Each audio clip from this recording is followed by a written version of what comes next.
Chuti bagenzi mukomeje gukurikirana ibiganiro bica kuri uyu murongo witwa dusome Bibiliya mu Kirundi.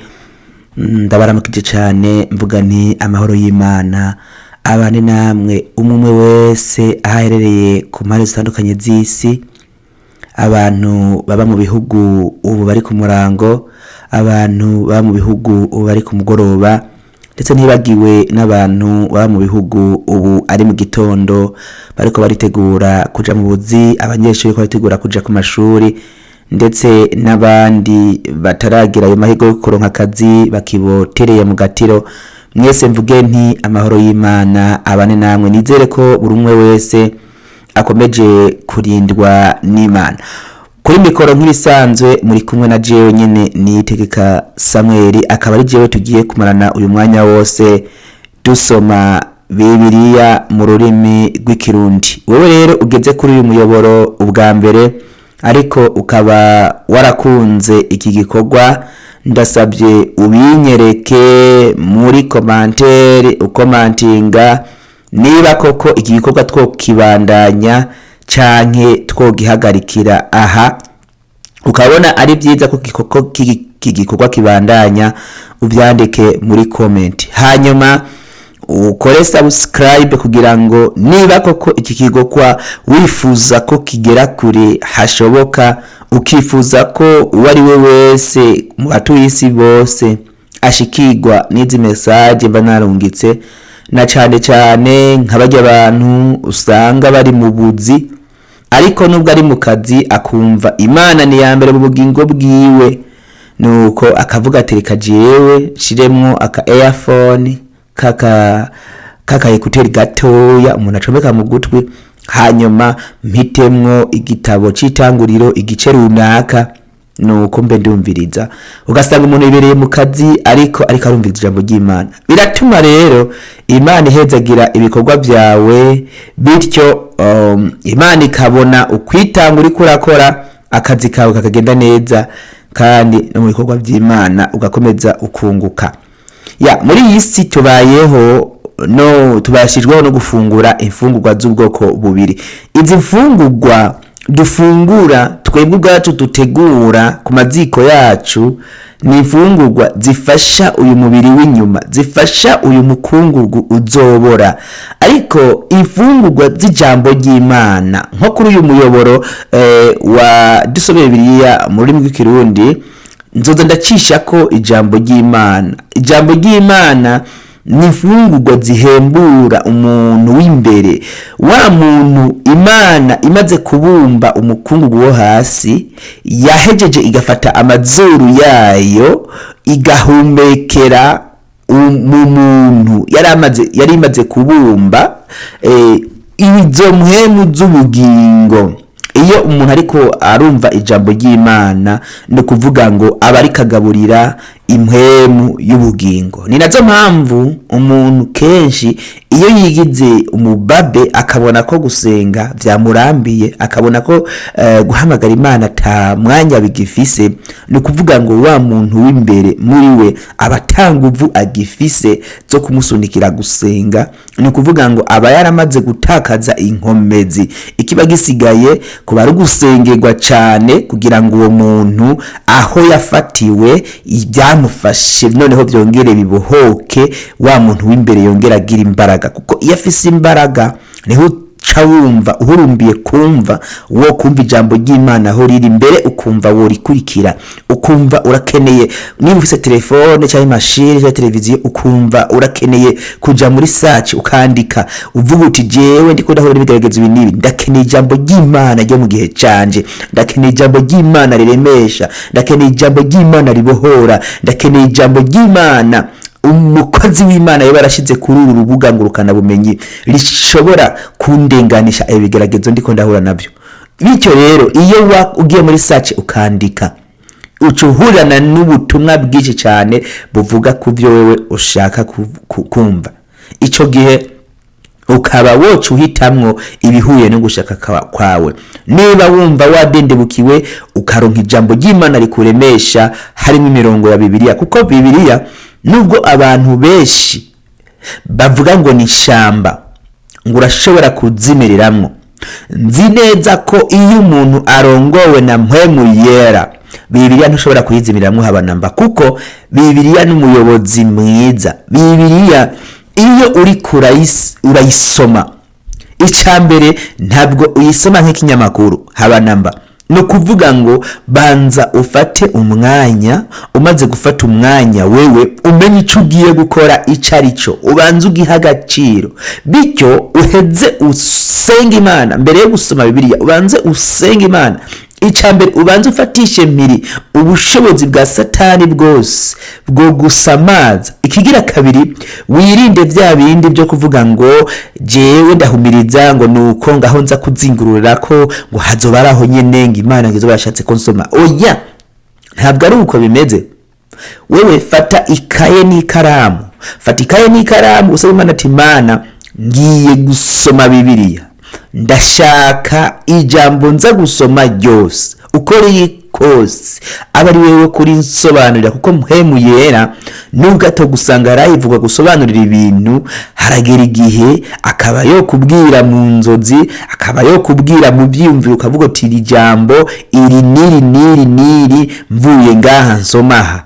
Ugasanga ushoboye gusoma muri Matayo 5:8 nuko hamwe havuga abahigwe abaribo, ugasanga uributse n'ahandi bategerezwa gusoma. Cyangwa ugasanga ku ndanzi za Bibiliya, ku bantu tudakoresha Bibiliya ziri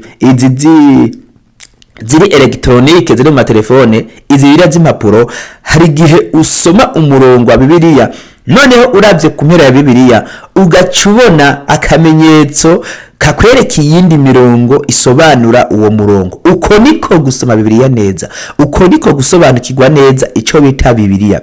Ico gihe niba usomye muri Matayo 24, igihe Yesu yerekana ibihe by'iherezo ukuntu bizogenda, ico gihe Bibiliya irakwereka indanzi z'imirongo zikwereka iyindi mirongo ushobora gusoma, noneho ukaronka ubusobanuro bukwiye. Ntumere nka babandi baza bakakutsindisha ijambo rimwe gusa kandi batasomye ngo bahere hejuru bamenye mbega niba ari Yesu yabivuze, niba ari intumwa runaka yabivuze, mbega iryo jambo ryavuzwe hagamijwe iki. Ndibuka hari inyigisho nyinshi zikunze gutsinda abantu, ukumva ngo nuko ngo Yesu ngo yaragiye gusa ngo bari kumwe n'abigishwa ngo baciye ahantu, ngo nuko ngo mu migenzo y'Abayuda, ngo nuko ngo bari bamenyereye gukaraba ngo bakageza mu nkokora, ngo nuko ngo bakaravye nkuko twebwe abantu dukaraba, nuko abarundi n'abarundi kazi, abanyarwanda nyine abanyafrika uko dukaraba, ngo nuko ngabo abantu bacabwira Yesu ngo kubera iki nk'abigishwa bari badakarabye.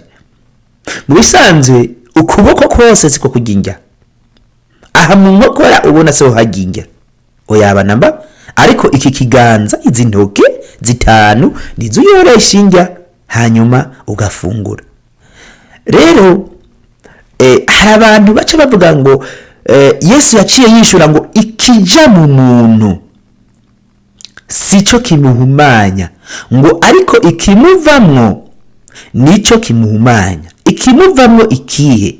Ya majambo mabi asohorwa ku rurimi rwacu, umuntu ugasanga yarakijijwe, yarabatijwe mu mazi menshi, ariko ugasanga amajambo amuvamwo ateye isoni cyane, ateye isoni kumva. Ico gihe agaca yitwaza rya jambo ngo ikiva mu muntu, kubera ko bisohowe n'ururimi, umuntu agaca ngo nk'umuntu ngo ibyo rero byavuye mu rurimi ngo nivyo bimuhumanya, ngo ariko gikija mu muntu ngo nta kibazo. Ugaca usanga aragiye afasha ibizira byose Imana yagize ibizira, agaca gotomera ibitabi, ibiyoga bituriranije, ibyaha by'ubwoko byose akabikora, yitwaje rya jambo ngo ikija mu muntu sico kimuhumanya uretse ikimuvamwo. Ibyo ntabwo ari byo, je sinemeranya nabyo. Hanyuma nawe niba wemeranya nabyo, ja muri commentaire utubwire, ntuzoburi kubwira jewe, oya uzoburi kubwira abantu bose bakoze subscribe ngaha, ndetse n'abantu bose bazobibona, haba mu myaka 10 iri imbere canke mu myaka 20 iri imbere, niba uzoburi kurabwira wishura kuri iki kibazo. Hanyuma ubishure ubabwire uti ego nibyo kuri koko nisunze imirongo ya Bibiliya iyi niyi ikija mu muntu sico kimuhumanya. Ati ubwo rero umuntu wese ararekuriwe kuyorera mu nda ibyo ashatse byose atarubibe afise, ariko jewe ntabwo nemeranya n'ibyo. Ikiri imbere rero nkunze kwigisha abantu kenshi gashoboka, nkababwira ati tureke gufata minenegwe amahirwe twahawe, tureke kuyafata minenegwe, kubera yuko niba uyu munsi iyi message igushikiriye wewe ukaba uri kurayumviriza, menya ko ari ubuntu wagiriwe n'Imana, menya ko ari ubuntu wagiriwe n'Imana, kuko raba hirya no hino kuba kuzengurutse ababanyi bawe, aho wagiye uraba uhereye kuva uca ubwenge wewe, abo wagiye urabana nabo, mbega ibaze nta bantu bagiye barapfa wewe usumbye imyaka, nta bantu bagiye barapfa kandi bari beza kugusumbya, nta bantu bagiye barapfa barababosi barabakire kugusumbya, nta bantu bagiye barapfa barabakene kugusumbya. Mbega none ibaze, mbega wewe uyu munsi n'aka kanya kubukiriho n'amafaranga angana iki watanze ku Mana kugira ngo ikwemerere kuba ukiri mu mwuka w'abazima? N'amafaranga angana gute? Uyu munsi tuvugana hari abantu bagwariye mu bitaro bitandukanye kugira ngo baheme uyu mwuka ndiko ndahema, no muri mikoro muriko murawumva ko ndiko ndawuhema. Hari abantu usanga kugira ngo bawuheme usanga bacometse ku nsinga nyinshi cyane, ugasanga buri kwisegonda rigenda imashini harura amafaranga, ariko wewe na jewe turiko turumviriza iyi message kushika kuri isa nta n'urungoro mwatanze, ntaje n'amafaranga natanze, ariko nakize gutya mbona ndikanguye birakunda, mbomboye amaso birakunda, cyane kenda ndashima Imana, ndavuga ati Imana wakoze ko wavyemeye ko buca. Ubwo rero nawe ibaze, mbega none nkunze gutanga akarorero keza cyane kuri Lazaro, umutunzi n'umworo. Lazaro ngo ni umuntu yagwaye ibikomere, agwara ibisebe igihe kinini cyane, arageragezwa, ariko kubera yari yizeye Imana yari yaravuganye nayo. Ibaze icyo kigeragezo urimo uyu munsi n'aka kanya kirashobora kukubera inzira izokwinjiza mu bugingo budashira.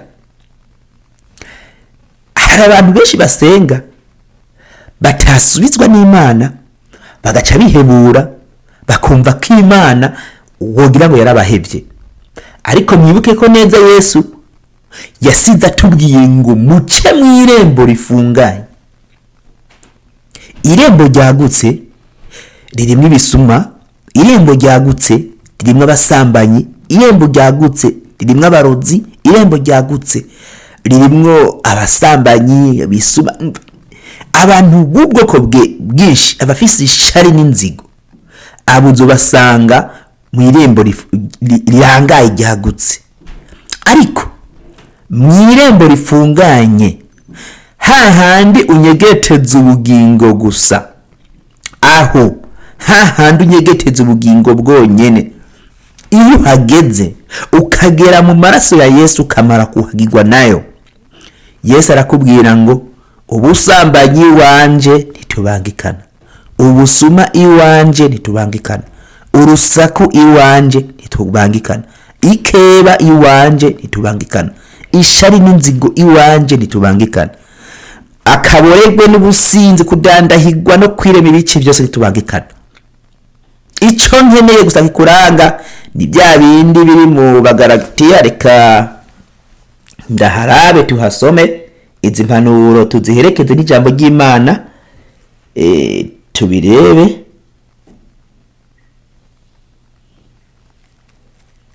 mu Bagalatiya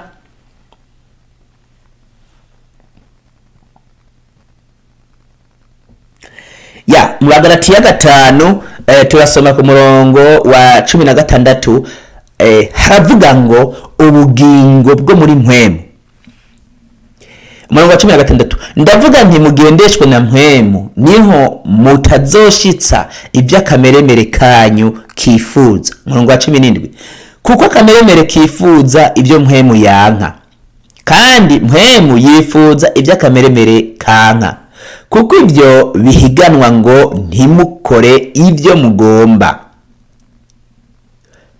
Ariko namba murongorwa na mpwemu ntimuganzwa n'ibyagezwe, kandi ibikorwa bya kameremere kacu biramenyekana. Ni ukuvuga ngo ibikorwa bya kameremere k'umubiri biramenyekana. Uyu mubiri wo hejuru niwo navuze, nibi: ubushakanyi, ibihumanya, iby'isoni nke, gusenga ibigirwamana, uburozi, ubwansi, intonganya, ishari, uburake, ikeba, kwitandukanya ibice, igono, kuboregwa, kudandahigwa n'ibindi bene ibyo.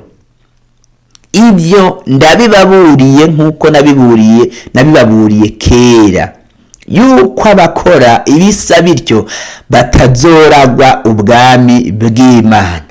Abantu bose barangwa n'ibyo bintu ndondaguye aho haruguru, niyo wowe urangwa na kimwe, wumve ko uri kuraca muri ya nzira ya rya rembo rirangaye, ugasanga umuntu kwihana byaranse burundu, akavuga ngo hari icaha canse ko ndagiheba, ngo iki ni icyanje. Yamara nta cyaha dukwiye kugira icyacu, kuko uko ufata akaha gato ukakabika mu mpuzu, umugani w'ikirundi niwo uvuga ngo utaramunda ugatarura ibiboze. Kwa kuntu ushobora gusanga wiyumvira ikintu runaka uyu munsi ukakibika ntukivuge, kandi kanaka yagucumuye ko wabyumvise wabimenye, ariko ukavuga ngo reka ndabibike nzoba ndamubwira nibyagwira gutyo. Ariko yamara wibuke ko igihe nibyagwira uzosanga uri muri mudu yindi. Akarorero, bya bindi bavuga ngo munda harara inzara ngo hakavyuka inzigo. Ugasanga umuntu kubera ko yaburaye, umuntu aramuramukije, mwaramutse ntozewe, akinumira aho. Rero mu mutima ariko aragusiba, mbega dawe naramuka kare waraye uhimbye kutigeze umenya ko noba ndayibusa. None wewe hari ubuzima ubamwo wabuhisha, umaze kubuhisha ugaca usanga abantu kubera ko badafise amaso nk'ay'Imana, uretse nyine umuntu afise ubwo bwenge bwo kurabira muri mpwemu, haragiye usanga abantu badafise ayo maso yo guca bamenya ngo ufite ikibazo runaka. Ariko ugiye ukisanzura ku bantu ukavuga uti jewe nyabona jewe nubwo mumbona ngenda, ukabona afise morale, ngiye kuburara mw'abantu. Ico gihe hari igihe umuntu acavuga ati ntuburare, naguze ikiro c'ibiharage reka tugisangire.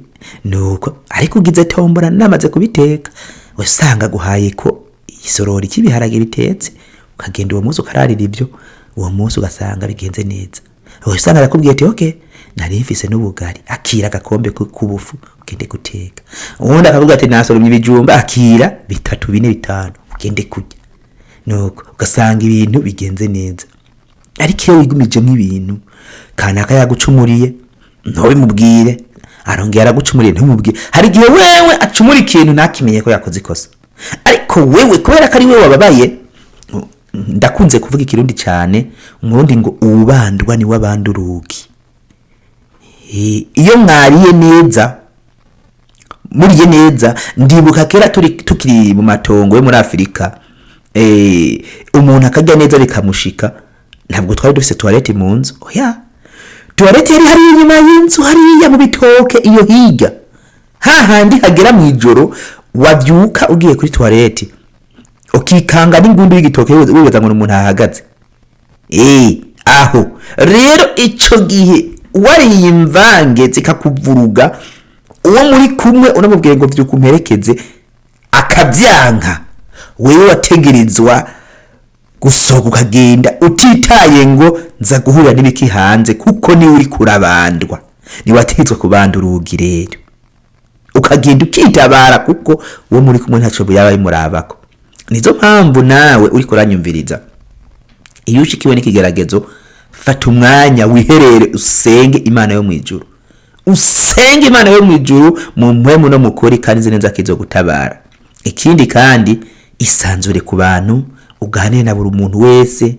Nuko ego sindakubwiye ngo cugende w'umunyarusaku, nuko oya ugira urubibe, ariko kandi n'ubu muntu wo kwigungura umwe wigungana ibibazo ufise. kubera yuko Bibiliya nivuga ngo iki gice tuza kukigarukako Bibiliya nivuga muri Yohana wa mbere, aho hantu ndakunze kuhasoma, Yohana wa mbere igice cya 4 biba ntihenze, reka ndaharabe, igice cya 4 umurongo w'indwi n'umunani, niho havuga urukundo rw'Imana bo n'urw'abantu, urukundo rw'Imana be n'urw'abantu. Umurongo w'indwi ngo abo nkunda dukundane, abo nkunda, iyo ni intumwa yariko irabivuga ngo abo nkunda, jewe intumwa, abo nkunda dukundane. Naje ndabivuga mu gishingo c'intumwa, jewe James, abantu bose nkunda dukundane. Kubera iki rero dukundana? Kuko urukundo ruva ku Mana. Urukundo dukundana ntabwo ari naruremye, oya, ruva ku Mana, niyo yatanze umwana wayo w'ikinege. Yohana 3:16, Yohana 3:16, Yohana igice cya 3 umurongo wa 16, niyo bavuga ngo kuko urukundo Imana yakunze abari mu isi ariko rwatumye itanga umwana wayo w'ikinege, ngo umwizera wese ntazapfe rubi ariko ahabwe ubugingo budashira. Urukundo Imana idukunda rwatumye itanga umwana wayo w'ikinege. Umwana umwifise iravuga iti genda mwisi ucungure abantu banje ibyaha byabo. Araza avuka nkatwe, ntabwo Imana yari iyobewe gurugika Yesu gaze direct ku isi, oya, ariko kugira ngo tuze twizere ko Imana ari nyabushobozi yamucishije bugufi. Kuko iyo ubajije Bibiliya ngo Imana ni iki, irakwishura ngo Imana ni mpwemu, kandi abayisenga bakwiye kuyisenga mu mpwemu no mu kuri. Niko Bibiliya ikwishura, niko Bibiliya ikubwira iyo bibagiye ngo mbega Imana ni iki. Uko niko kwishura. Kubera iki kwishura gutyo none? Imana ntabwo ari ikintu tugenda ngo dufate, yaba ari ikintu tugenda ngo dufate cyangwa ifise aderesi ahantu ibarizwa. Uharuye ukuntu umuntu ashobora kukugirira inzigo, nuko iyo nzigo ikamutera kugukorera ikibi, imutera kugukorera ikibi, hakagira igihe ugasanga yagiye no kukurogesha. Yes, hagenda kukurogesha ataco mupfa kubera ibyo akwiyumviriye ko gusa nuko waramugiriye nabi, ashobora kukurogesha. Yoba yafise aderesi y'ahantu Imana ibarizwa, yogiye kaguteranya, kuko no mwisi hari interanya nyinshi cyane. Yogiye kaguteranya ibintu niba kadondo bikanya. Ariko dushima Imana ko Imana yacu ni mpwemu, ibera hose icarimwe. Wagira ishari ukaburi ko abeshera mugenzi wawe irabibona, wagira ikeba ukaburi ko urakebera mugenzi wawe irakubona. Nukuvuga ngo imbere y'Imana ntuzogenda gudendekanya utuntu nkako mugenda kudendekanya kwa kanaka, ukanaka ngo ibintu bibeze kunukunuko kubera umuntu ubuntu akavyemera ngo yego kweri niko bimeze. Imana suko ibyo byose uri kurakorera mu mishiri kirabibona. Igikuru nuko woca bugufi ugasenga Imana mu mpwemu no mu kuri, hanyuma Imana ikakugirira neza. Nico cyo kubera cyiza cyonyene, kubera yuko Imana nta na kimwe ihishwa. Muyibera mwisi no mw'ijuru byose irabibona. Ntibibagire imirongo twagiye turasoma yose turayigaruka ko tuyisome neza kujya nyene. Mu kanya hari umurongo nabasomeye ndababwira ngo iyo bagiye Bibiliya ngo Imana ni iki, niyo igusubiza neza ikagutomoreka kwishura ngo Imana ni mpwemu, ngo kandi abayisenga bakwiye kuyisenga mu mpwemu no mu kuri. Reka turabe ibyo byanditswe hehe. Iyo dusomye muri Yohana igice cya 4 umurongo wa 23, niyo havuga ngo ariko igihe kiza kandi kirashitse niho abasenga b'ukuri bazosengera data mu mpwemu no mu kuri, kuko data arondera abamusenga bameze batyo. Rero umurongo wa 24 hacavuga ngo Imana ni mpwemu kandi abayisenga bakwiye kuyisenga mu mpwemu no mu kuri. Ibyo rero byavuzwe ryari? Byavuzwe igihe Yesu yajya ku mugezi akahasanga muze gusoma muhereye ku gice ca kane nyene ku murongo wa mbere, niho hari umutwe w'amajambo avuga ngo Yesu avugana n'umusamariyakazi. Ni gihe Yesu yasanga umusamariyakazi ku mugezi kw'iriba akamusaba amazi yo kunywa. Uwo musamariyakazi agahakwa kubanza kuyamwima, akavuga ati duhuriye he nawe? Mbega ko abayuda n'abaki banenana, mbega wewe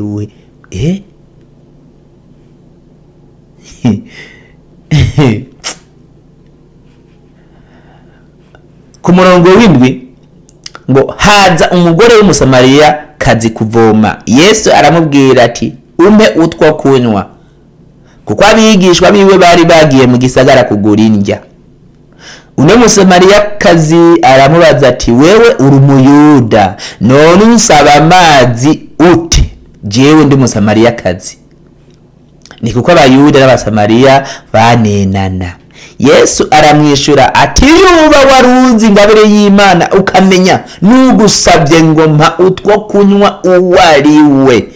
Iyo waruzi jewe Yesu ubushobozi mfise, iyo waruzi ngo navuye, iyo waruzi akamaro kiwanje, iyo waruzi uwo ndiwe kuri wewe, iyo waruzi uwo ndiwe ku batuisi bose, kuba mwisi, ntiwari kwirigura jijinganya ngo uvuge ngo mbega unsaba amazi nkandi.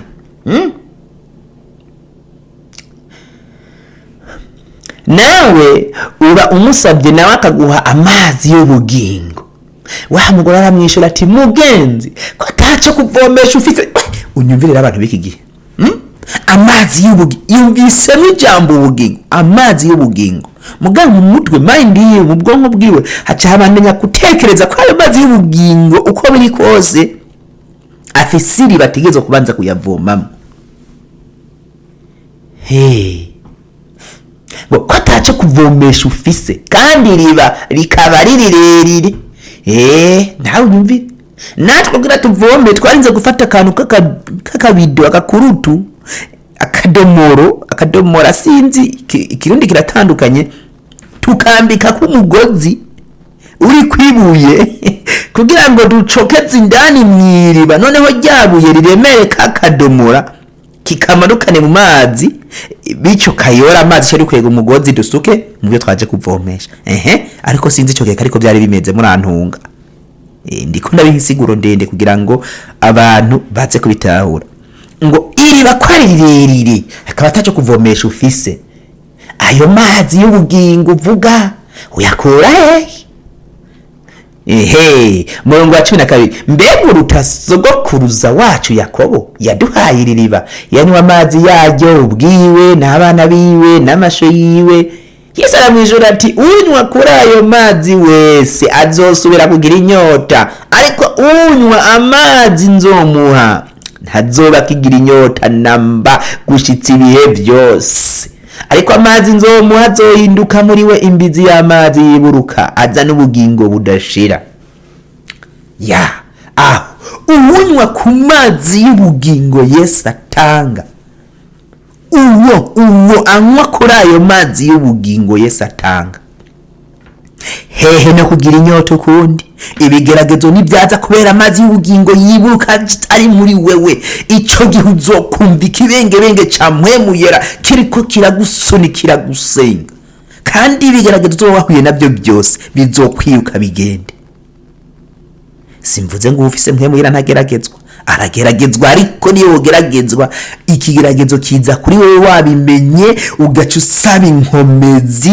Reka ndabaha akarorero kihuta, turakabona kuri Daniyeli mu ntunge sinza kuhasoma, muraza kubyironderera. Daniyeli atabwa mu rwobo rw'intambwe, ukuntu yabanje gutegurwa akavuga ngo hari cagezwe cashinzwe, kandi n'umwami bamutegetse kugisinya ko ku nguvu umuntu azomara iminsi runaka. Iyo nyene uza kubyisomera muri Bibiliya navyo mvuga, agira iyindi mana asenga atari we w'umwami, nuko azoteregwe mu rwobo rw'intambwe, baca baragera n'igihano azohabwa. Isi niko imeze, isi yakwanka ikakugirira n'ibihano uzohabwa. Ariko ndashima umwami Yesu ashisha amaraso ku musaraba ikoroguta, uwo nta bihano atanga. Ariko ku bantu bamwizeye, iyo utamwizeye araguha ibihano. Turaza kubiraba muri Bibiliya. Ariko sinza kubaho umurongo, muraza kubyisomera namwe, baza kubyironderera. Bibiliya ihari kugira ngo twige, ihari kugira ngo tuyisome, ntabwo ihari kugira ngo tuyifate ikinyamakuru cyo kuba gusa umuntu azotora kuba gusa ariko arose umwanya. Nuko ibyaha byose yamaze indwi yose aca ahitana Bibiliya ngo ngiye gusenga. Bagera mu rusengero, musome muri Matayo 5 umurongo w'10, ugaca usoma aho nyene, baragiza ugaca uzinga. Ntuhere ku murongo wa mbere igihe bariko barasigura ngo umenye mbega uyu murongo wa 5 umurongo w'10 bawusomye umurongo wa mbere wavuze gute, ubanza usobanukirwe. Ugaca uzinga, ufata telefone ukaja kuri Facebook, ukaja kuri Snapchat, ukaja kuri YouTube, ukaja hehe kuri WhatsApp kuraba ama message ibindi nibi. Kandi turi mu ngoro y'Imana. Imana irutabare cyane, kandi turindi zo mbuga nkoranyambaga zizokora baramugiye uriko bazikoresha ubutariko. Niba ushaka gukoresha telefoni neza, zinguje kwandikana n'abantu, zinguje gutelefonana nabo, ariko fata igihe kinini telefone ikugirira akamaro ko kukwibutsa ibya mpwemu yera, kukwibutsa imbaraga z'Imana. Fata igihe kinini cyane, ufata umwanya uvuga uti jewe ubu ndi bize, ndabivuze nabi. Fata umwanya uvuga uti jewe ndarosa kanya ko kuba imbere y'Imana. Fata umwanya usenge. Wewe utagiriwe amahirwe, ushobora gusaba umuntu service ukamubwira uti mbega kantuze we ko jewe ntazi gusoma no kwandika, ukatelefona umuntu ubizi ko abizi, mbega nifuza ijambo ry'Imana rivuga ku bihe nibi, wamfasha ukandonderera link kuri YouTube ukayintumira, agaca agenda kandika kuri YouTube ati ndakeneye ijambo ry'Imana rivuga ku amarinki nka 5-10, agahita yakurungikira ati umvireze ivyo. Ugaca ufata umwanya ukumviriza, ariko imbere yuko ubyumviriza kabanza ugaca bugufi imbere y'Imana, ugasenga ukavuga uti Imana ngiye kumviriza ijambo ryawe, ndasabye ubane nanje, kandi iri jambo ngiye kumviriza rigira aho rinkuye naho rinshikanye. Nuko gasenga Imana. Erega ntimwumve muri iyi video ndiko ndafata ntabanje gusenga tugitangura. Igihe cyose ngomba nugurure mikro, ndabanza nkafata umwanya ngasenga. Nazo mpamvu ku bantu mwagiye mukurikirana igitabo cy'itanguriro twatanguye gusoma kuva natangura igice ca mbere, mperuka gusenga gusa live kuri mikro kuri video yatanguye ubwa mbere. Ibisigaye byose igituma mwumva bihera aho naringejeje, mba nabanje ngasenga mbere yuko nugurura mic. Naha rero iki gikorwa mbere yuko ndagitangura nabanje ndasenga, nubwo isengesho mutaryumvise muri mikoro. Hanyuma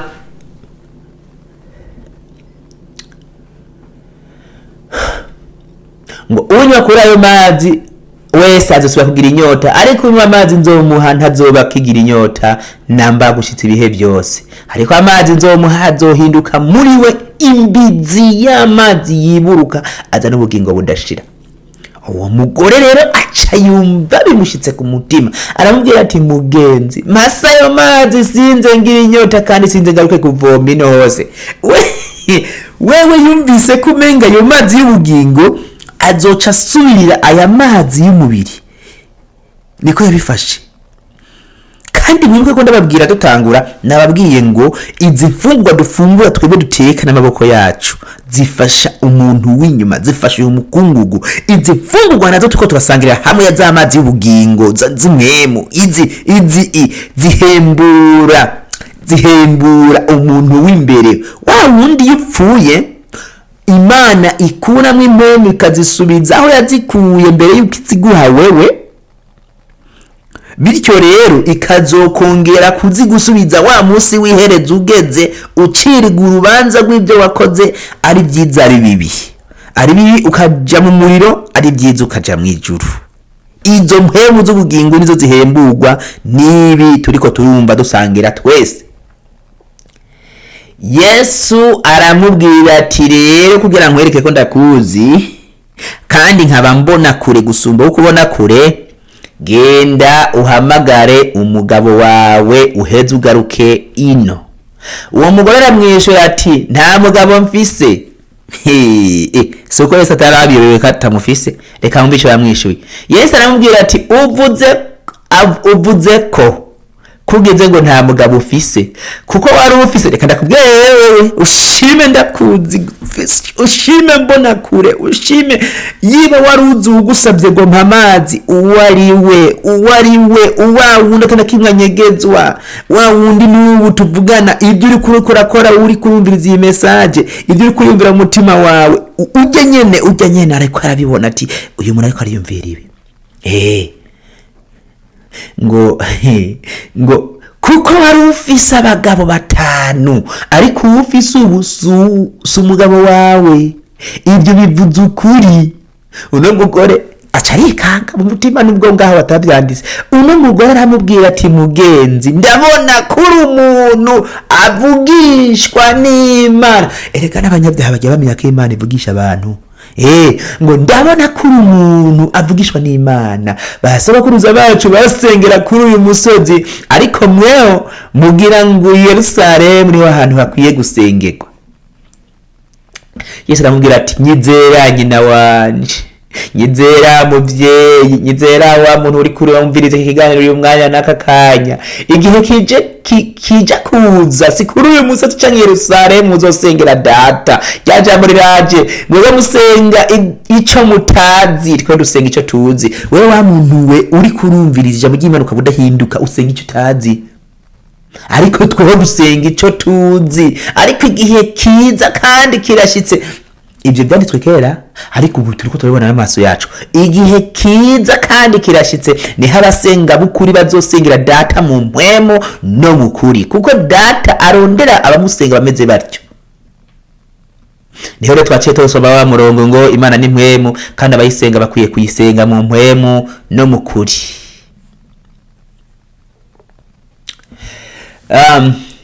Reka dusubire mu Yohana wa mbere igice ca 4, niho twariko turasoma. Ndababwira n'ahandi twagerageje twasomye naho nyine sindahibagira, ndacafise ku murongo w'indwi n'umunani. Ariko turavuga urukundo rw'Imana n'urwo abantu, bavuga ngo abo nkunda dukundane kuko urukundo ruva ku Mana.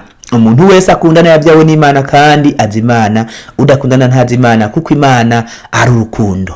Umurongo w'8, iki nico caseruye urukundo rw'Imana muri twebwe, nuko Imana yarungitse umwana wayo w'ikinege, bya bindi twasoma muri Yohana 3:16, mwisi kugira ngo duheshwe ubugingo nawe. Bibuke ko twasomye havuga ngo kugira ngo umwizera wese atarimbuka ariko ahabwe ubugingo budashira, kugira ngo umwizera wese atazopfa rubi ariko ahabwe ubugingo budashira.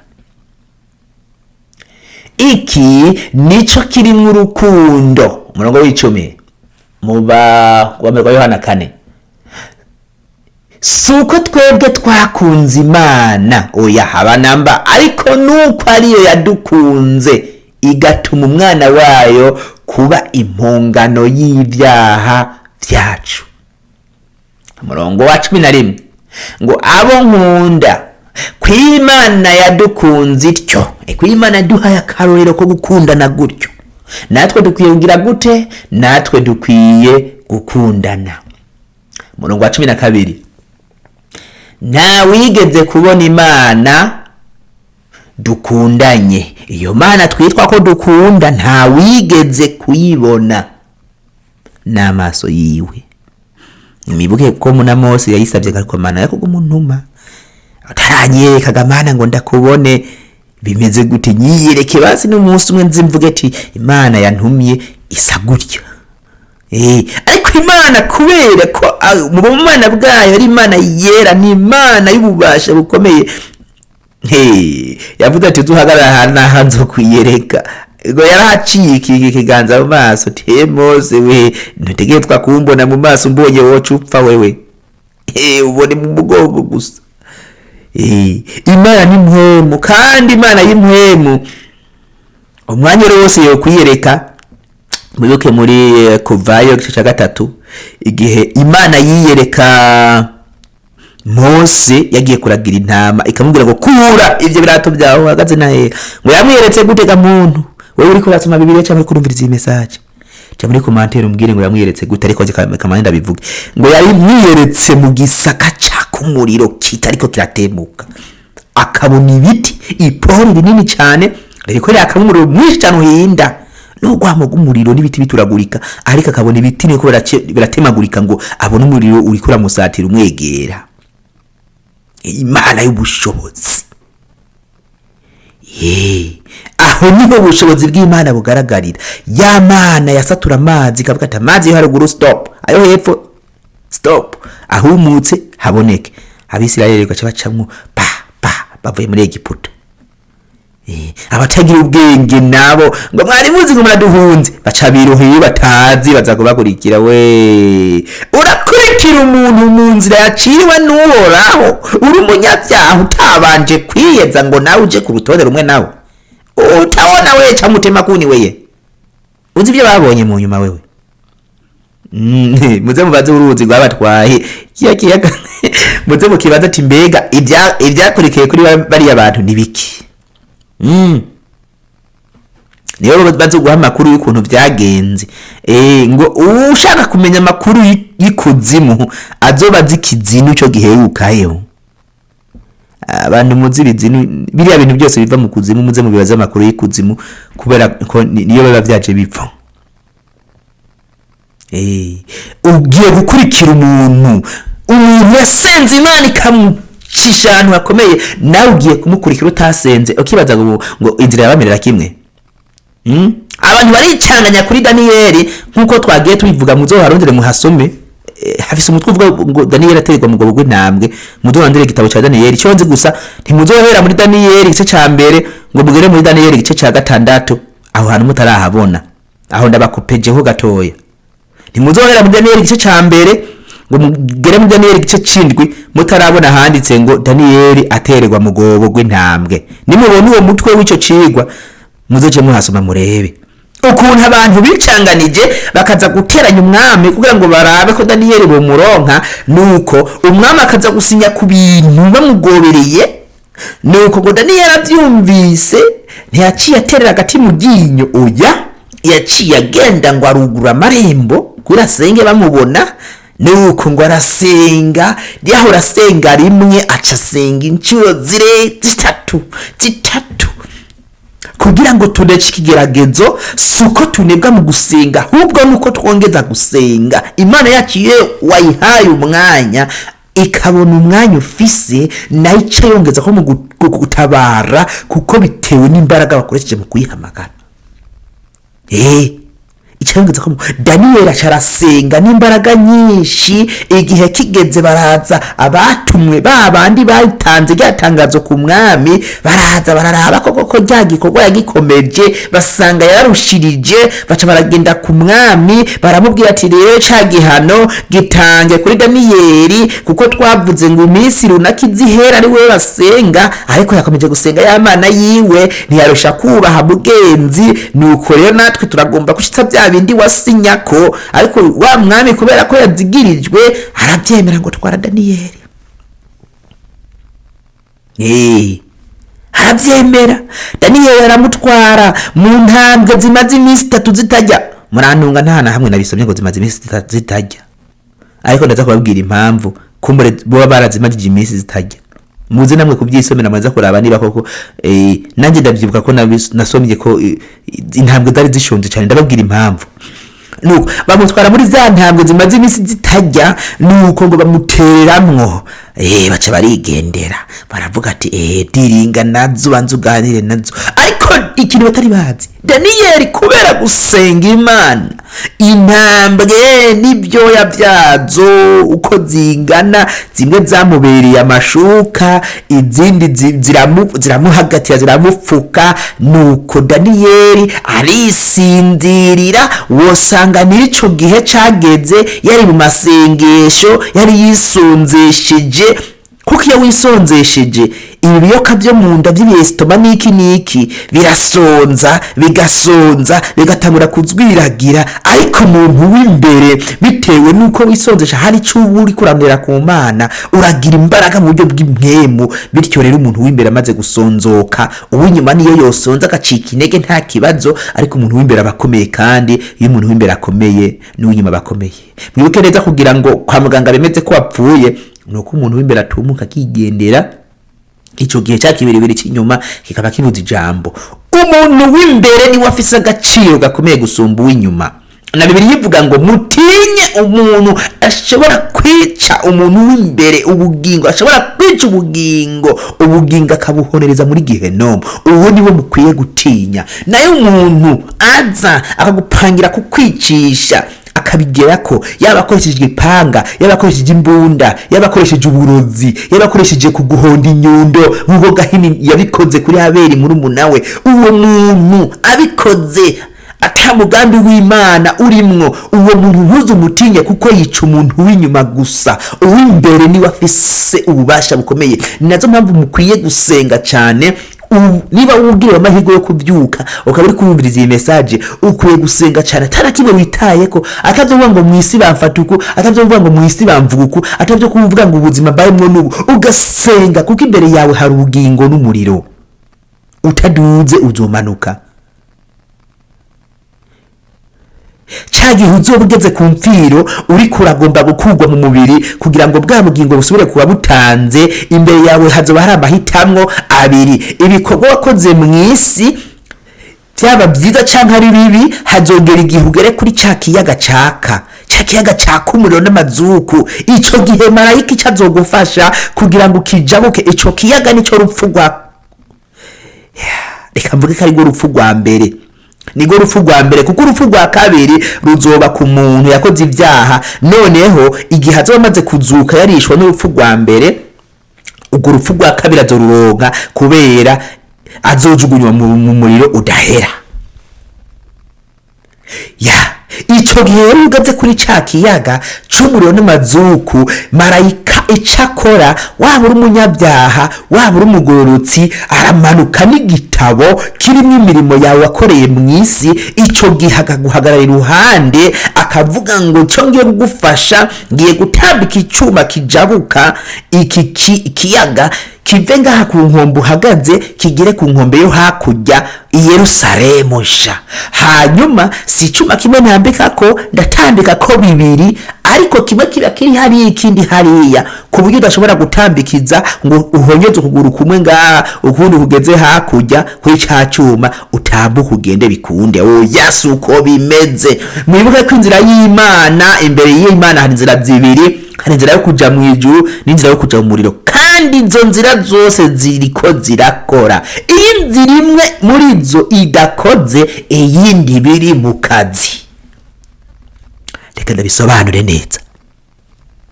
Ni ukuvuga ngo ico gihe kwa muganga waba wagize isanganya bakagutwara uremvye cyane na ambulance, ukagerayo abaganga bagacomeka ibyuma, ugaca usanga uwo muntu ntazokira n'uwo gupfa.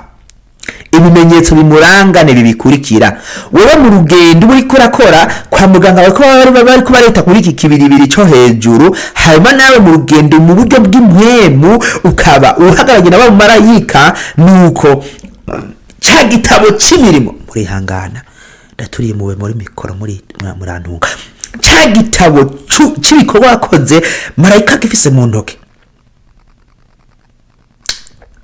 agaca kizingurura kugira ngo byabe ko gukorera mw'isi. Sasa akakubwira ati rero ngiye gusoma buri gikorwa cyose wakoze. Igikorwa ciza wakoze iyo bagisomye, cya gikorwa ciza wakoze kirimo urukundo, atabujyajya, atakwijya ku bantu, ico bagisomye kivamwo icyuma gikomeye kigafata kuri ca cuma ca mbere kikajabukiranya no hakurya kigahomako, sudira ikaza igasudigwa, ukava hamwe waruri ku nkombe ugatambukira ku cyuma. Ubundi murimo wawundi mwiza wakoze nawo bawusomye ubikindi cyuma ugatambukirako gutyo. Kandi iyo Imana yamaze gushira ubugingo bwawe kwiherezo, nta ntambwe yo gusubira inyuma ihari. Utagiye mw'ijuru uja mu muriro, utagiye mw'ijuru uja mu muriro. Bigenda gute? Marayika iyo asomye igikorwa wakoze, noneho umaze kugikora ico gikorwa ugaca ugenda mu bantu ukavuga kanaka nije ndamugize, ibyo ari je ndabimuha, ibyo yambara je ndabimuha, nuko nije ndamugize muri ubu buryo. Ico gihe igikorwa cawe uba warakoze kubera kuba waramaze kukibwira abantu, impembo yawe warayirose imbere y'Imana. Ico gikorwa ntabwo kiba kikiri icyuma, ahubwo ruba runyuzi kwa rudodo ushira ku muriro rukaka. Ico gihe marayika asomye ico gikorwa kubera waragishize mu bwiwe n'ubwishime, ni ukuvuga ngo ico gikorwa gihinduka urunyuzi kikawa muri wa muriro, umwotsi ugafunguka gatuma umwotsi. Dukora ibikorwa mu no mukuri, ibikorwa bimenye n'Imana yacu yo mw'ijuru gusa, niho tuzoronka impera, niho tuzobironkera ingero, nibyo bizo tujabutsa kuri ca kiyaga caka umuriro.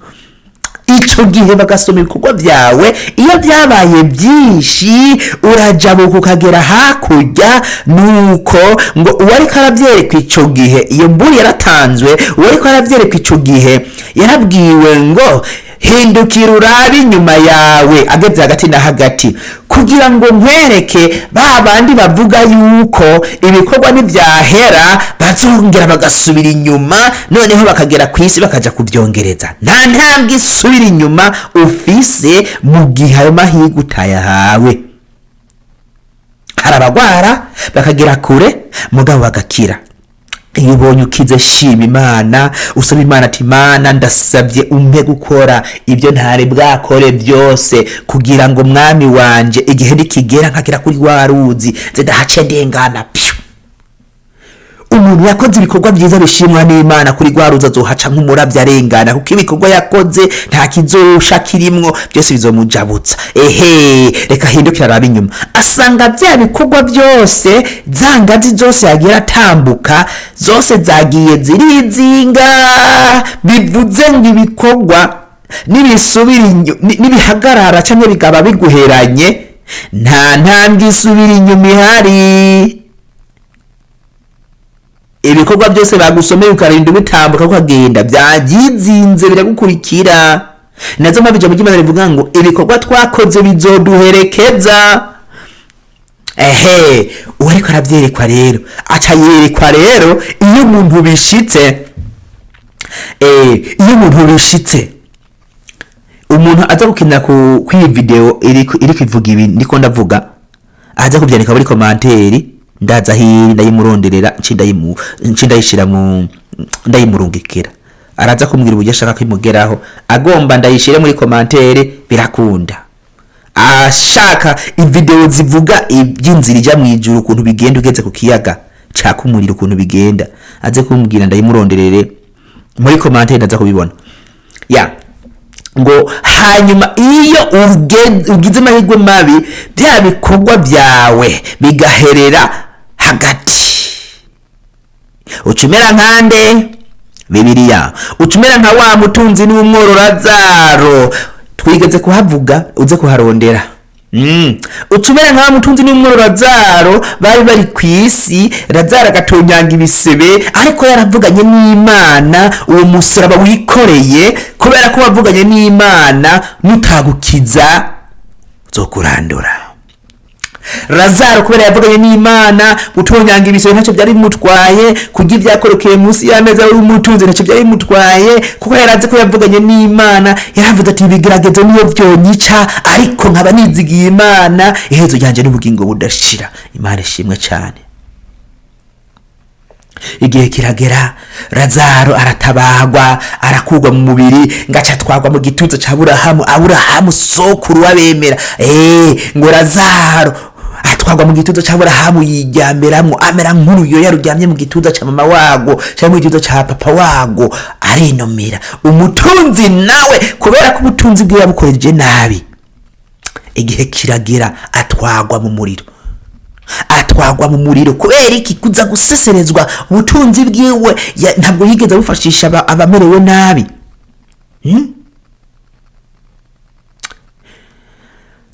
Imana ndayikunda cyane ngo idini ritagira agasembwa imbere y'Imana nirifasha imfubyi n'abapfakazi.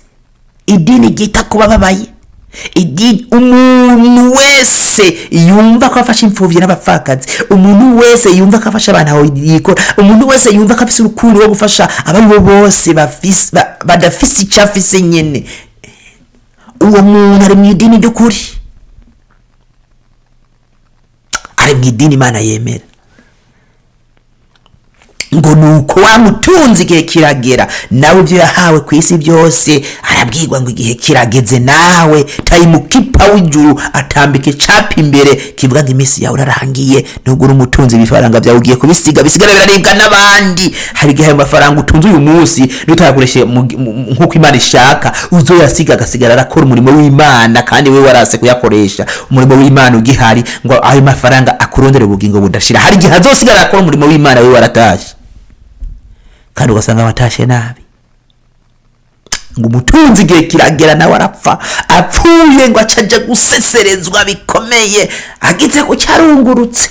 Yo haleluya, arungurutse ngabona Lazaro hariya mu gituza c'Aburahamu araryohewe, asanga wa mubaro we ariko aragira ariko araboroga ataka, asanga Lazaro wariryamye arisinziriye ariko arabyura akajisho kamwe. Avuga ngo wambonye se?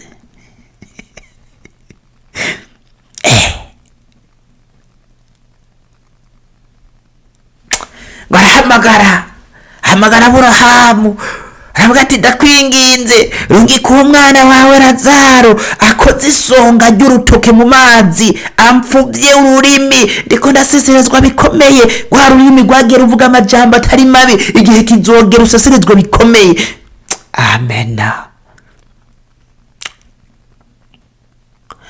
Muri iyi si turimwo umuntu aje kugusaba amazi ukayamuha ku kiyiko, kandi ikiyiko kirimwo amazi ugacurika gutya, ikiyiko kirimwo amama menshi cyane utoharura ngo upe womara. Ariko ngo umutunzi yasabye Lazaro gukoza urutoke mu mazi akamutonyangiriza mama mu kanwa kugira ngo ururimi ruriko raseserezwa yumve ko goba bitende. Imana dutabare cyane. Abrahamu aramwishyura ati ibyo ntibishoboka, ibyo ntibishoboka ku rutoke rwa Lazaro ngo gushikira ngo rugupfuvye ntibikunda. Uretse n'ibyo hagati ya twebwe nawe hari urumanga runini atawoshobora kurusimba ngo ave ngaha turazi wawe, atanoshobora kuva iwawe ngazi wacu. Ntimukore ibyaha mwibaza ngo mu muriro ngiyo manga y'umuriro muzoyisimbuka muze mw'ijuru mukomange babugururire. Oya haba namba, oya suko bimeze.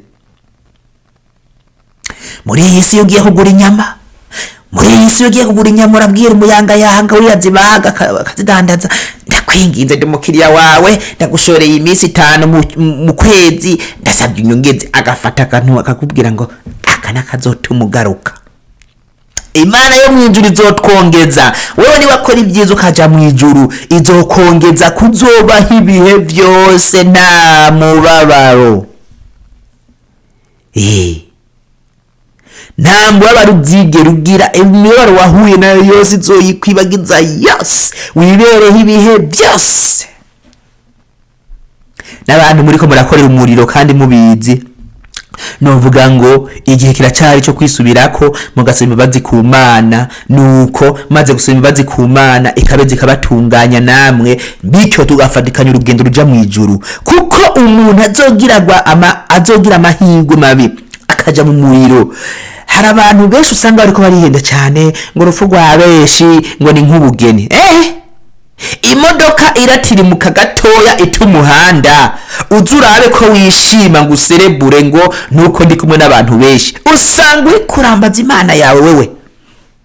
ibyo muze mubibaze abariko barajina inewe igihe Yona ahungira mu bwato agaca agenda mu mfuruka akiryamira akisinzira agakubita umugono igihe ubwato basebagura muze mwumve ibyabashikiye umwe wese yambaza Imana yiwe ati Imana ico mu uyu munsi ukawundenganisha gusa wowe bukoze umwe wese yambaza Imana yiwe ntabyo kuvuga ngo urupfu rwa benshi n'ubugeni oya ikindi kandi nuko abapfuye muri genocide yakorewe abatutsi mu Rwanda 1993 nuko batazuka ngo babitubwire igihe baba bakoranirije hamwe noneho bakaza bafite imihoro mu Kirundi ni biriya bipanga byo gutema ibiti nk'iyo umuntu afise ubwubako akaja mu mikaratusi mu biti runaka byo mu ipori mu ishamba akaza guca ibiti kesha akoresha igipanga ku biti bito bito cyangwa akoresha ishoka ku biti binini bizosaba gusatugwa rero nuko mu ntambara zageze mu Burundi naho ibipanga imihoro y'amacumu imyampi byose byarakoze nuko abapfuye ico gihe batahuzuka ngo babitubwire nibo bari kubabwira ngo mbega ujya munsi barunda hamwe bagaca babaturuka impande zose babatemagura mbega koko warumva ko ari ubugeni uri korakora tuze tureka gukinisha amajambo tuvuga igikuru ni dusenge mu nkwe muno mukuri tureka gukinisha Imana yacu nikinishwa uyahaba namba turavuga ugeruza igihe kizogera aya majambo uvuga uyabazwe turavuga ugeruza nuko nariko ndavuga ku bantu bazoja mu bugingo budashira Imana izobongeza kubaho ibihe byose nta mabaro ntaki abantu nabo bazoja mu muriro aho navuga nka Satani yaramaze gucirigura urubanza ko uzoja mu muriro ntaje urazojamo novuga nka Yuda yaramaze kwiyahura amaze kwiyahura rero ntaje uryo wiyahuye n'abandi bose bakurikiye Satani abo ikintu Imana izobakorera muri iyi si iyo ukoze icyaha bagutwara imbere y'abategetsi bakagukubita urakubitwa hakagera igihe ugasarara kubera kurira cyane ijwi kagenda abantu muhumura abantu muzoja mu muriro nimutihana abantu muzoja mu muriro Imana izokora ico kintu cyo gusarara izobongeza kudasarara muzoboroga ibihe byose mudasarara ijwi ryanyu muzorigumana arabahanzi muzokomeza muririmba indirimbo z'umubabaro nuko museserezwa bikomeye cyane muburoga sinzi ngo muzocurangirwa nande sinzi ngo DJ azobarinde ico nzi gusa muzoba muri mu mubabaro udashira ibihe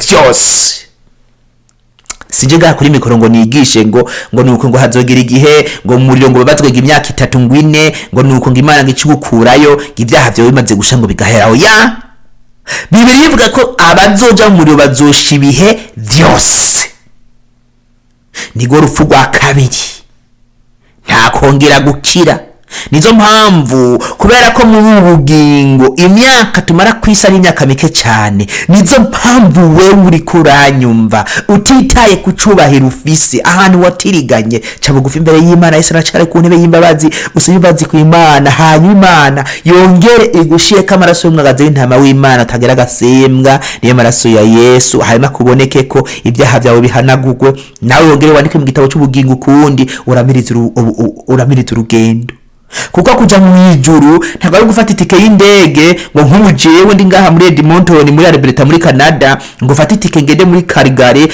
mfata itike ngende muri Vancouver yo muri British Columbia fata itike ngende Quebec fata itike ngende Montreal ntabuze itike y'indege ya international ngende Burundi ntabuze itike ya international ngende muri Kenya muri Tanzania mu Rwanda gutyo n'ibindi bihugu muri Congo muri Zambia n'ahandi ntabwo ari uko urugendo rwo kuja mw'ijuru urugendo rugendwa n'imitima aho nyene wicaye aho nyene uri n'urugendo rwo kuja mw'ijuru igihe hari gusa korera Imana senga mu nkwe no mukuri kora unirinde ibyaha Imana yagira domako mbere n'igitadumye ko wewe usaba Imana uvuge ati Imana ndagomba mu rutonde ngenderwa ko wewe ume kwirinda ikintu cyose wumva kitari mu mugambi wawe hanyuma ibisigaye wibandaniza urugendo abagutoteza ubihanganire abakuvuga ubihanganire ibigeragezo byose ugenda navyo byihanganire kuko n'iby'igihe gito wibuke neza ko mu bugingo nta myaka 200 tuzohamara Bibiri ivuga ngo kubera ibyaha by'abari mwisi mwakoze imyaka yanyu irageruwe izo imyaka 120 imyaka ibaze nawe niba ugiriwe amahirwe ukamara imyaka 120 ego basi ukayimara mu mubabaro, ariko ugazoca umara imyaka 800 kuduga, kubera iyo bavuze ngo umuntu azobaho ibihe byose nta myaka bigira, uzobaho ibihe byose. Si ya myaka 120, oya, uzoyirenza igire mu myaka 10,000, nayo yirenze igire mu myaka 100,000, nayo yirenze, ubeho ibihe byose. Ibaze nawe rero umubabaro ubabajwe imyaka 10, umubabaro ubabajwe imyaka 20, umubabaro ubabajwe imyaka 30, ikigaragaza ugwanye na cy'imyaka 40, igaragaza ugwanye na cy'imyaka 70, sindi imyaka umaze gushika ubu, ibi ko yahora nabyo ntabyo nzi, ariko ugaca usanga uratishutse ku Mana, ugaca ugira iherezo ribi, kandi mu gihe yo wihanganira ibyo byose uri kuracamwo, ugasenga ugasaba uburinzi ku Mana, Imana ikagutahana igihe kigeze wari kuzoronka iherezo ridashira. Imana idutabara cyane kandi twongera imbaraga n'inkomezi. Reka tubandanye. Ico gihe rero iyo bya bikorwa byawe wa muntu ariko arabyerikwa yeretswe katari hamwe isubira inyuma ihare, iyo ugiriwe amahirwe ibikorwa bikakugeza hakurya, kwa uzingo rwose rw'ibikorwa byagukurikira, nibyo bica bivamwo ya kanzu ya yindi imwe tuzambara tunesheje, niyikiva muri bya bikorwa byawe. Hanyuma ibyasigaye marayika atari bwasome bigaca bivamwo amapete agushariza, marayika agaca gufata ukuboko akakudugana akagutwara ahantu mu buruhukiro bwiza, hahandi igihe Yesu yari ku musaraba ikorogota amaze gucikana isaha 9, ubwira kabiri bugakorana, nyamugigima ikagigima, imva z'abera zigasaduka. Bibuke ko kera Yesu atarapfa, muri hangana afise akagiripe. Yesu atarapfa, abagororotsi n'abanyabyaha bose bahambwa ikuzimu bagaherayo. Mibwe mu nkuru ya Sawuli agenda kuraguza ku mupfumu agasaba ngo bamuzurire umuntu, akazuka Samweli. Abapfumu bari bafise ubushobozi bwo kuzura abavugishwa n'Imana, bakababaza ati mbega gamuvugishwa n'Imana, ngiye kugutakambira unsobanuye umparize Imana mbega bimeze gute, kubera ko uwo uvugishwa n'Imana aba yarapfuye bamwemera. Baragenda kubafumu tinzurira kanaka, ndakeneye ko kumusiguza ibintu runaka kuhoraho. Nuko niko byagenda. Ariko igihe Yesu amariye gupfa ku musaraba, ngo igihuzu cyari gikingiriye ahera cyarapasutse, kugira ngo na wewe wahora utuma umuherezi kuja kugusabira imbabazi, nawe wigerereye uhereye umwena kakanya upfukame imbere y'Imana usaba imbabazi, uvuga ati Imana naragucumuye ko ibi nibi, ndasabye amaraso y'umwagazi w'intama w'Imana yandi yamene kandi ku musaraba ikorogota, uyu mwena kakanya mboneke ko yoza ibyaha byanje. Ico gihe ukezwa di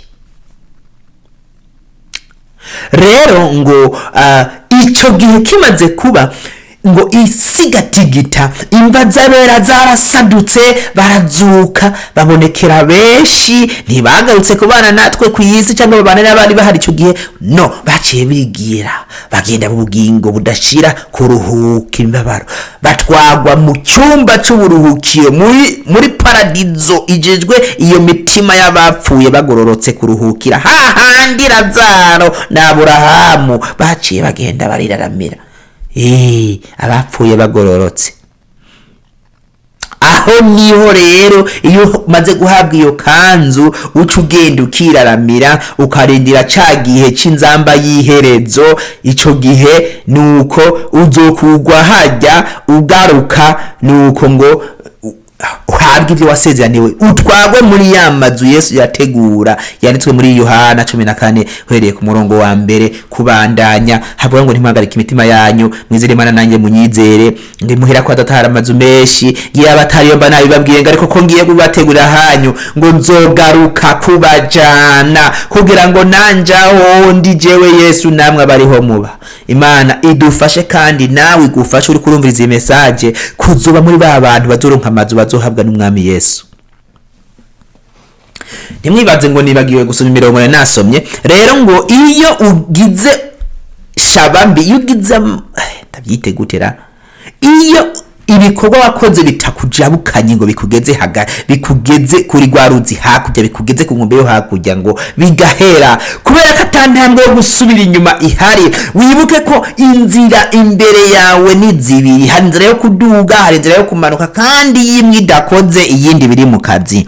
Iyo bishitse rero ya nzira yo kuduga ikaziba kubera ko ibikorwa byawe biheze, iyija mu kuzimica yuguruka. Kandi wibuke ko kuduga ni ku buntu. Reka ndaguha akarorero kihuta ku bantu muri ibiti. Kuduga ku giti utegerezwa gufata igiti n'inkomezi, ukaduga ukoresheje ingufu zawe mpaka ugeze hejuru mw'ijuru, ugeze hejuru ku giti. Ariko gukoroka ni ku buntu, niyo atakintu na kimwe wowe ufashe urakoroka ukagera hasi. Mwibuke neza ko iyo ugize umwaku ishami ry'igiti wicaye ko rikavunika, gukoroka n'ubuntu ntibigusaba kugira icyo ufashe kugira ugere hasi, urakoroka ukagera hasi. No kuja mw'ijuru niko bimeze. Kujabuka ikiyaga caka umuriro n'amazuku bisaba ibikorwa, marayika akabisoma bikakubera inkingi ukurira, ukagenda rimwe kabiri gatatu gushika ujabutse uruzi. Ariko iyo bishitse ibikorwa bigahagarara, kumanuka kuzimu n'ubuntu. Nk'uko iyo uri igiti ukoresha imbaraga ugafata igiti ukurira n'ingomezi zawe, ariko icami ry'igiti wicaye ko iyo rivunitse kujya ukoroka atana kimwe bigusabye gufata, uziye rusenga amasengesho ya Mana mfasha ngere hasi ntavunitse, niko n'umuntu azogira umwaka ibikorwa bigahera ataraja bukuruzi, azokorogwa mu muriro uko nyene atanga ubuzindi bisabye. Nta bikorwa bizosaba, nta byarunaka bizosaba, kuko icyo warakoze bizoba bihagije.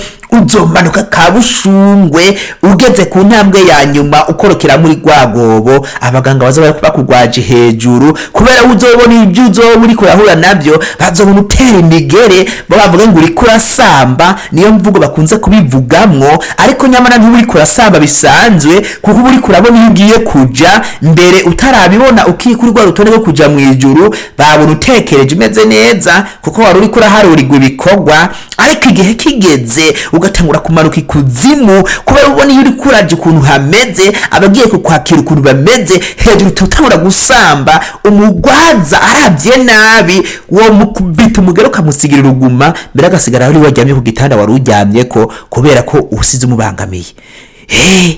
Dusenge cyane, dusaba ubugingo budashira, kuko umuntu amanutse muri ya mahonero. Muzo yabaze wa mutunzi twari ko turavuga mu kanya, ari kumwe na Lazaro, niwe azi ukuntu yeko araseserwa bikomeye, ukuntu yasabye ubufasha Lazaro ngo ndakwinginze fise barumwe nabanje tuvukana, uzugende babwire ukuntu ngaha bimeze. Nuko arabamubwira ati hari ibyanditswe bya Mose, nuko ni batabyitondera n'akazi kabo, nawe hari ibyanditswe byera. Ubu hariko nabuhanga ndiko nabikubwira niberenga kuri mikoro muhiri wanje, ariko nze neza ko biza kugushikira aho uri hose. Uzakira kuba gusa ufungure telefone yawe canke mudasobwa yawe canke televiziyo yawe, biraza kugushikira kandi birakubwira. Hanyuma numara kuvyumva ukumva ukwiye guca bugufu gasenga, uce bugufu usaba Imana, uhige nimero z'umukozi w'Imana wewe wese agusengera gusabira amaraso y'umwagazi w'intama w'Imana kugira kuboneke ko, bityo rero witandukanye n'ivyaguhiga byose, witandukanye n'ivy'Imana yanka, kugira ngo nawe uhabwe ubugingo budashira. Ico gihe inzira iyitakugeje mw'ijuru, iyuguruka ikujana ikuzimu iruguruka. Rero Imana dutabare cyane kandi twese iturinde kuzoja mu mahonero. Reka dusome hahandi twasoma nababwira, ni naho tuturangiriza. twari mu Bagalatiya 5 niho twariko turasoma. Nuko twamaze gusoma guhera ku murongo w'indwi. Abagalatiya 5 reka tuharabe.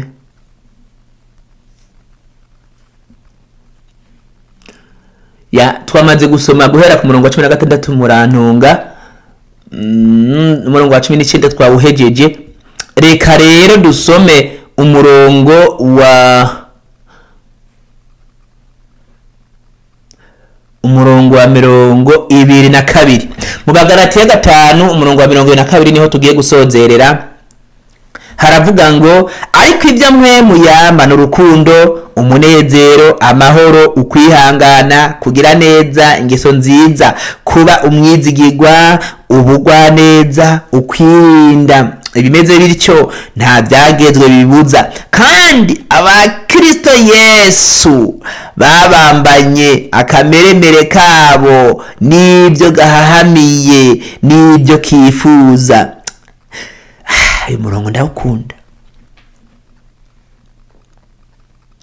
Iyo uronse ubugingo bwo muri mpwemu, wirinda kameremere zose z'umubiri. Bijya twasomye mu Bagalatiya 5 uhereye ku murongo wa 19 kugeza ku murongo wa 21, ugaca ubeshwaho n'ibyanditse ku murongo wa 22. Umurongo wa 25 havuga ngo namba tubeshwaho na mpwemu, tuyobogwe na mpwemu, ntitwifate uko tutari, ngo twandurutsanye tugiriranire ishari. Imana dutabare cyane. Ni ukuvuga ngo buri muntu wese ariko arankurikira muri uyu mwanya, uko uri kose ubuzima uri kuracamwo, ingorane wagiye urahura nazo, imitwaro wikoreye sindayizi, ariko hari umuntu umwe yikoreye imitwaro yacu, ni umwami Yesu. Yarayikoreye yose, ata amafaranga twamuhaye, atana kimwe twize tumuha. Arayitwara yigeza ku musaraba bikorogota, arabambwa, amena amaraso y'igiciro, kugira ngo muri ayo maraso uwumwizera wese ntapfe rubi, ariko ahabwe ubugingo budashira. Muri ayo maraso niho ubugingo buserukira. Imbere y'Imana hari inzira zibiri. Uyu mwanya n'aka kanya sinzi ibihuri kuracamwo, sinzi imitwaro wikoreye ukingana, ariko nagenda kubwire ngo igikuru suko wova ku Mana, ahubwo igikuru nuko woyinambako. Igikuru suko woca uyikorera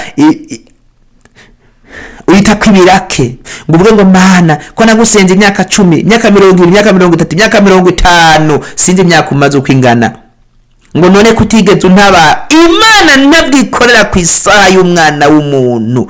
Wibuke ko Yesu yaramuretse, suko itariyobewe ko umubiri ubabaza. Yaramuretse, araboroga, aravuga ati data sangwa bishoboka kuri iki gikombe kindengane. Aravuga ngo umubiri urabikunze, ariko umubiri ndio ufise intege nke. Umutima, wa mutima w'imbere w'impwemu y'ubugingo ndumva bikunze, ariko umubiri wo hejuru, uyu mubiri twambaye, umubiri ufise intege nke cyane. Acayongera kakana ko katumye je nawe turonka ubugingo. Aravuga ati data, ariko nubwo yemeze bityo ntibiko jewe nshaka, yamara yuko ushaka. Ako kana niko katumye inshuti yanje turonka ubugingo budashira. Akimara kuvuga ko ngo mpwemu yera, marayika ngacara mubonekera, amwongeza inkomezi, acaremanga, agenda ku musaraba, asanze bako ku musaraba, atitaye ngo yambaye gute, impuzu ziwe bazigabanganye, nuko aramena amaraso, je nawe turonka ubugingo. Imana dutabare cyane. Tugendeshwe na mpwemu w'Imana, twisunga Imana mu mpwemu no mukuri, mu byo dukora byose, niho tuzoronka ubugingo budashira.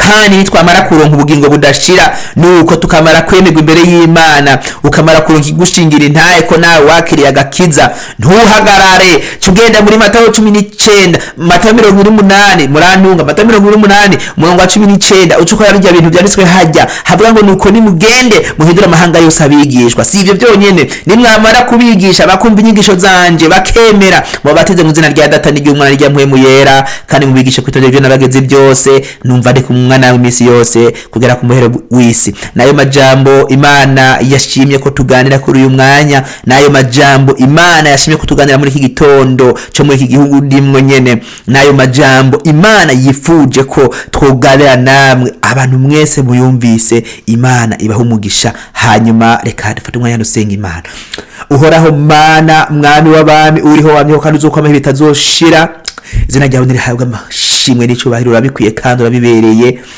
nukuri niwe wemeye ko tuganira n'abantu bawe muri iki gitondo aya majambo y'ubugingo amajambo atwereka uburyo dukwiye kugenda muri bihe by'iherezo amajambo twereka uburyo tukwiye kwifata mu rugendo ruja mw'ijuru ntuhabwe amashimwe n'icubahiro mwami wanje ahasigaye ndakwinginze kugira ngo abari wewe ubiba iri jambo mu mitima y'abantu bawe abari wewe uriho ububasha abari wewe urivomerera abari wewe mwami uriha gushinga imizi muri bo ndakwinginze kugira ngo umuntu wese aza kumviza ubutumwa uko bwamusanze ntiwe ariko bumusiga umuntu yari yarambiwe n'ubuzima bwo muri iyi si yumve ikizere gitanguye kwiburuka muri we umuntu yari yarambiwe n'ubuzima bwo muri iyi si yumve imbizi y'amazi y'ubugingo itanguye kwiburuka muri we mu izina rya Yesu Kristo reka ndakwinginge mwami ndagusaba kugira ngo iri jambo niribe inkota ikarishe mitima y'abantu icagagura imigozi yose satani yari yarabohesheje imitima yabo mu izina rya Yesu Kristo izina rifise ubushobozi n'ububasha ahasigaye mwami iri jambo rigiraho rikuye buri muntu wese naho rimushikanye maze nyakubahwa mwiza uwumvise amajambo wese yakayagendera umuhe kuronka agakiza kavuye kuri wewe kandi umuhe kuronka intsinzi ivuye kuri wewe mu izina rya Yesu Kristo izina rifise ubushobozi n'ububasha umuntu wese yumvise amajambo muri umutima wari wamaze gucika intege n'umwongera imbaraga n'inkomezi umuntu wese yumvise amajambo muri we yarafise ubugwayi amaranye igihe kinini nibukire mu izina rya Yesu Kristo umuntu wese yumvise amajambo yarafise imitwaro iremereye mwami yasekure muruka uyu mwanya nakakanya niremuruke akamba amaze kubyizera mwami n'umutabare mu izina rya Yesu Kristo ahasigaye ewe uhoraho komeza uvomerera imitima y'abantu komeza uvomerera imitima yacu ahasigaye uduhe kukunambako uduhe gukomeza gusenga mu mpwemu n'umukuri udutandukanye n'ibintu byose bitavuga Imana ibintu byose byo tuma tuzoja muri ya mahonero maze nyakubahwa mwiza uturinde ibyo tuma duca muri rya rembo rirangaye ahubwo uduhe guca muri rembo rifunganye rya rembo umuntu anyegeteza ubugingo gusa rya rembo watubwira ngo umuntu niyagomba kunkurikira niyanke n'ubugingo bwiwe yikore umutwaro wiwa nkurikire rya rembo udashobora gucana ngo papa wawe rya rembo udashobora gucana ngo mama wawe rya rembo udashobora gucana ngo umugore wawe rya rembo udashobora gucana ngo umwana wawe kandi abo bose wabakunda rya rembo n'umugore afise inda ahageze bamubwira bati oya nta nzira abantu babiri bahaca nuko ngo iyo amaze gupfa bagafata umwana yari mu nda wiwe bakamukuramwo agaca muri iyo nzira ari wenyene n'uwo muvyeyi agaca muri iyo nzira ari wenyene natwe uduhe gutura imitwaro yose dufise kuri wewe kugira ngo mwama bari wewe uduha kuyikorera erega ni wavuze ngo nuko munyikoreza imitwaro yanyu yose nuko kandi waradusabye kwikoreza ingata yawe uko ingata yawe ngiyo umuntu ayikoreje Yesu imitwaro yikoreye irahwahuka akayitembera na yumva atayafise none mu izina rya Yesu Kristo nakwinginze kugira ngo bari komeza kudutabara mu Yesu na hose ahasigaye mwami iri jambo nuko washibiye ko tuganira n'abantu we muri iki gitondo ndakwinginze kugira ngo himba imbaraga n'inkomeze muri ryo maze mwami umwe wese rimutabare ku rugendo urugero rungana nuko ryamusanze, uzoba ukoze mwami. Naje ndi umwana w'umuntu narishikirije, ndakwinginze mwami, ibingwanya n'ibingora ukomeze kubingwanira mu izina rya Yesu Kristo. Nkiri muri ubu bugingo ndabizi ko intambara zidahagaze, ariko ndakwinginze kugira ngo umpe kurema kandi umpe kukugira urufatiro nyakuri, uzoba ukoze nyakubahwa. Ahasigaye rero urabana n'abantu bose bari bwumvira ijambo, maze nyakubahwa mwiza bagaca barisangiza n'abandi. Eka n'uwo muntu yoryumva mwami ntagire umutima wo kurisangiza abandi, nawe ntumuharure ko nk'icaha, kuko nzi neza ko umuntu akora igikorwa kimuvuye mu mutima, nuko uzoba ukoze nyakubahwa. Ahasigaye bana natwe uyu munsi wose, ndetse n'iki kiganiro ahantu kigiye guca kuri izi mbuga ngurukana bumenyi, ndakwinginze kugira ngo naho nyene uhatunganye, maze nyakubahwa kize gishikire benshi bashoboka, kandi kize gihumurize benshi bashoboka, kize gitabara imitima ya benshi, uzoba ukoze. Reka nsabe bibike nizeye ko byinshi ubitangira ubuntu kuri bose na hose, mu izina rya Yesu Kristo, amen.